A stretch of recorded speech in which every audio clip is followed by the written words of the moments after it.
If you're watching this means you are still alive and you did not inject disinfectant into your eyeball.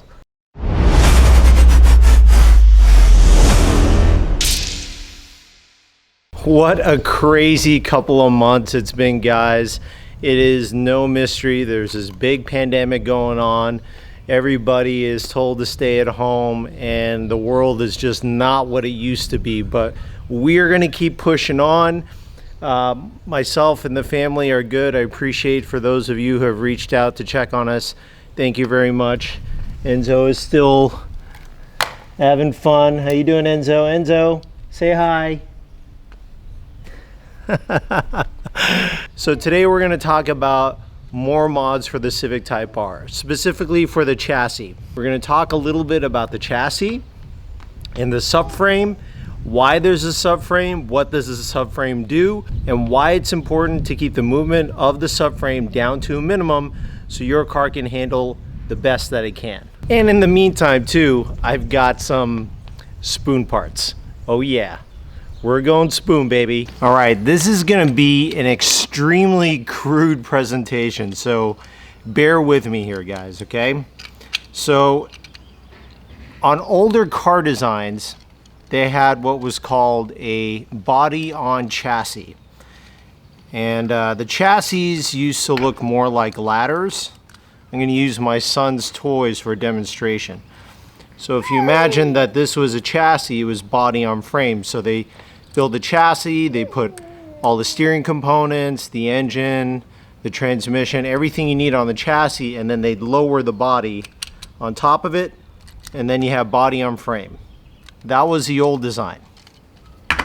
Newer design, for manufacturing reasons, has a chassis, which obviously isn't represented here, but if you can imagine the body of the car, the silhouette of the car, and all the cutouts.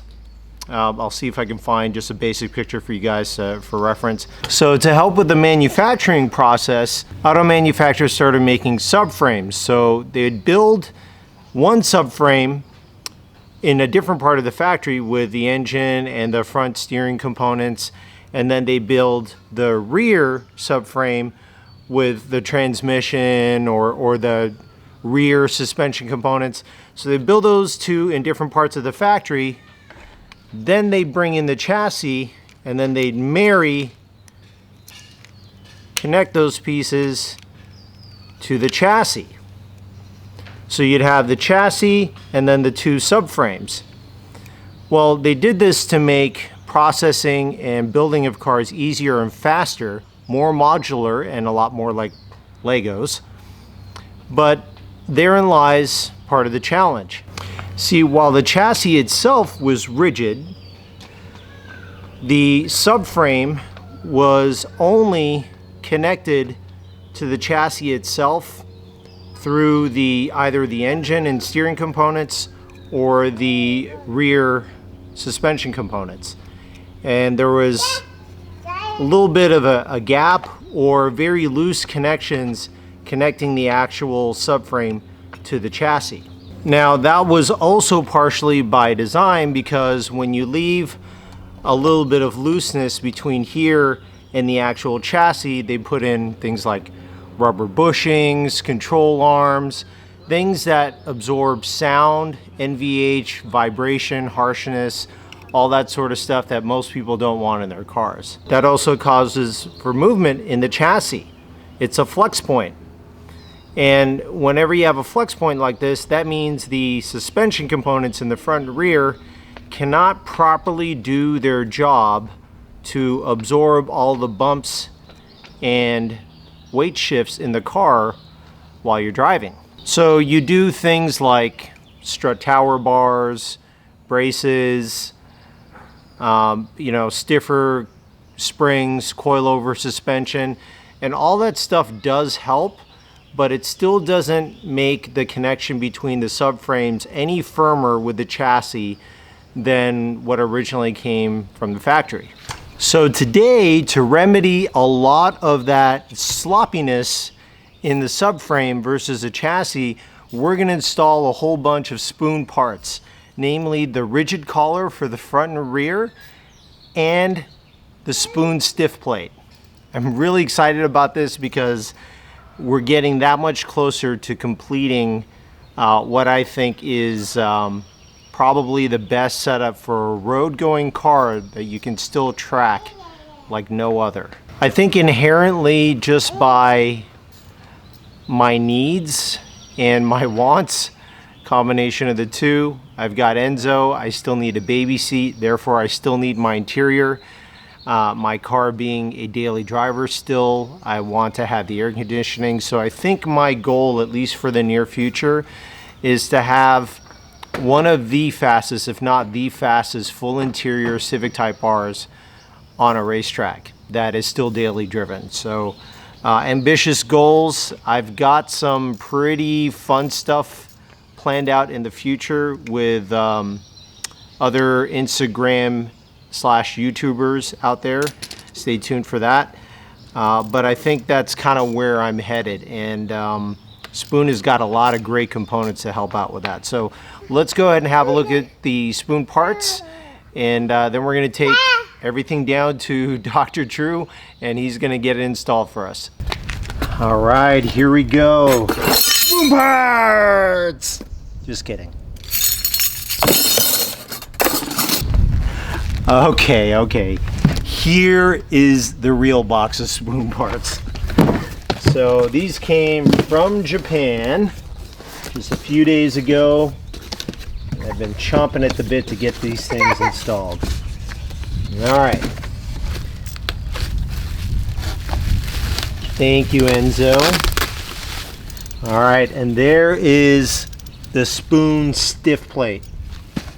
This thing is super firm and hard and rigid, as you can imagine. So this bolts on to the front subframe and then to the chassis. This really helps with a lot of the flex in a part of the chassis that isn't really supported. So that's going to be a big piece. I have a feeling that this will probably make the bigger noticeable difference. Okay, and these are the rigid collars. That's a front set there. This is a rear set. Beautiful. And the rear set looks a lot like this too. And so since we have this open, what I'll point out to you here is how this reduces flex in the subframe versus the actual chassis itself. Is there are bolts that go through these holes, and in the subframe now, the hole for the actual bolt is not quite the size of this actual collar, but it's not far off. So the bolt goes through that hole in the stock subframe, and there's wiggle room. Now again, that's there by design and on purpose for various reasons: ease of manufacturing, cost of manufacturing, reducing NVH, that sort of thing. But when you're trying to build a race car, you don't care about those things, and you want the best performing chassis you can have. So we're going to take all this stuff down to Dr. Drew. He's going to install it for us, and then we'll see what everything feels like when it's all done. All right, so we are waiting to go see Dr. Drew. We're about to leave, but I want to show you guys a couple of other things I'm going to be putting on the Civic Type R today. Let's go check it out. Okay, so there is the Jay's Racing rear strut tower bar that I was waiting for. We already have the front one on the car. That'll be going in to complete the tower bar setup. And then special thanks to Runhard Industries, who sent me out this grounding wire kit for the Civic Type R. Be throwing those in today. Thank you for sending those out to me. Let's get this all loaded up in the Type R and head out.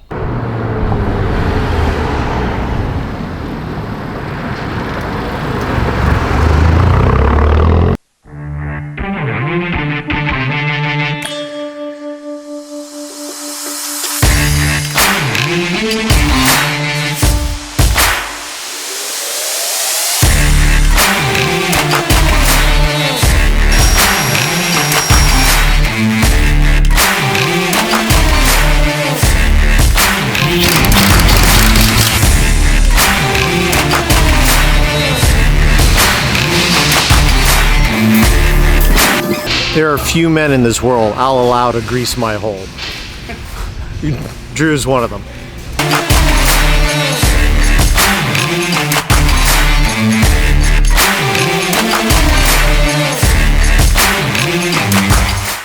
So the front rigid collars are in. The spoon stiff plate is in.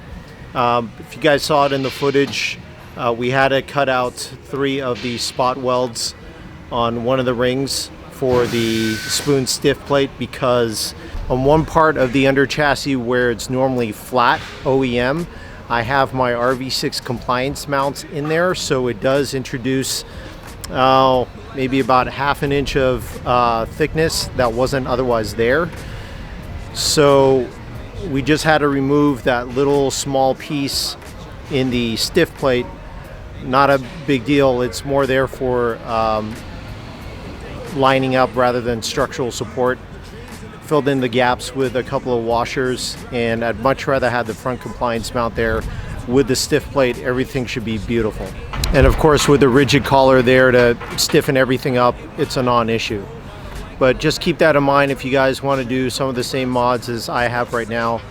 The RV6 front compliance mount, if you do get the spoon stiff plate, you will need to cut out 3 of the spot welds on each side. Another thing to note, guys, if you have the Remus exhaust like I do, and you're putting the spoon stiff plate in, there may be a little bit of some clearance issues, but we're gonna try and shimmy the front pipe and see if we can't get a little bit more clearance.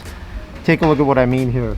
So right there is where you may get some rattling with the exhaust, but we'll see if we can't fix that. Rigid collars are in, strut tower bar is in, spoon stiff plate is in. We're just finishing up with the grounding wires, and then we're out of here. I'll give you guys an initial impression. Okay, so here we are after the install of all the spoon stuff, mostly spoon stuff. Spoon rigid collar, spoon stiff plate, J's rear strut bar, and grounding wires, and re-greasing the RV6 front compliance mounts. All of that is relevant because how the car feels now, it always amazes me after doing these mods.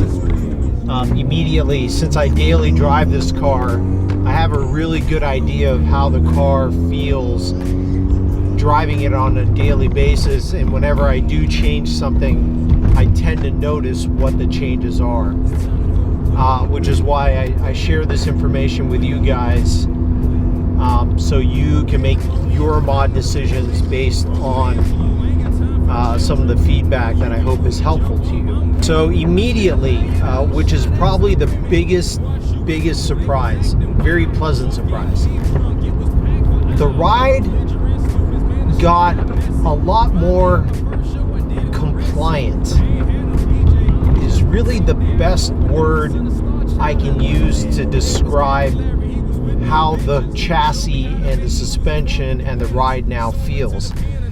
What I mean by that is, after my last big install, which was the JRZ RS Pro 2-way coilover system, and I haven't changed any of the settings on that coilover system, but as soon as I had that coilover system installed, I had it set right to track mode, and that's the way that I've been driving the car.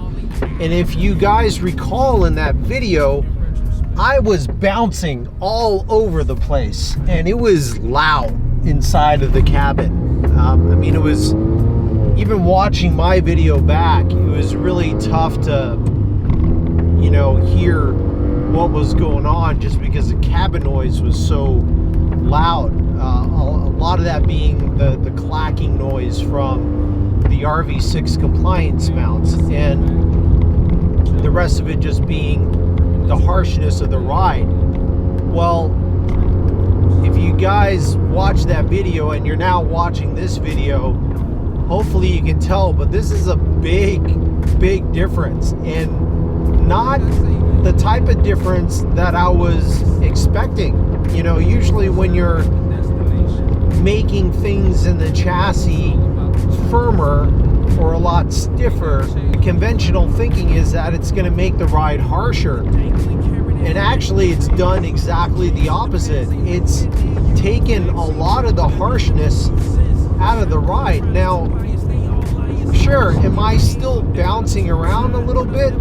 Yeah, but it's by far and away a big improvement from where it was when I first installed my full suspension. So that leads me to believe that the rigid collar, front and rear, and the spoon stiff plate are really doing its job to make sure the subframe is not moving around, and it's allowing the suspension to properly absorb the bumps the way that it's designed to.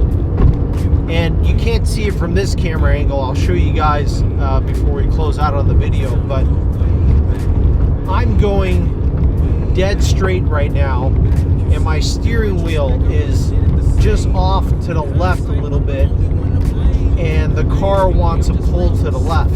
That's proof positive that your subframe and the rigidness of your subframe is so important to the camber and the alignment settings you have for your car.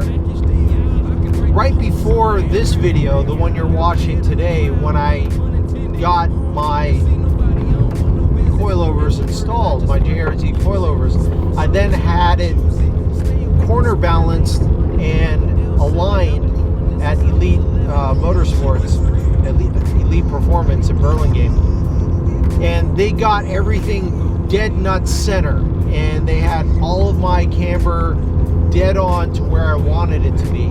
After installing these chassis mods, the spoon chassis mods, now it's thrown my alignment off, which tells me that my subframe was not perfectly centered, which is by and large the case for most cars.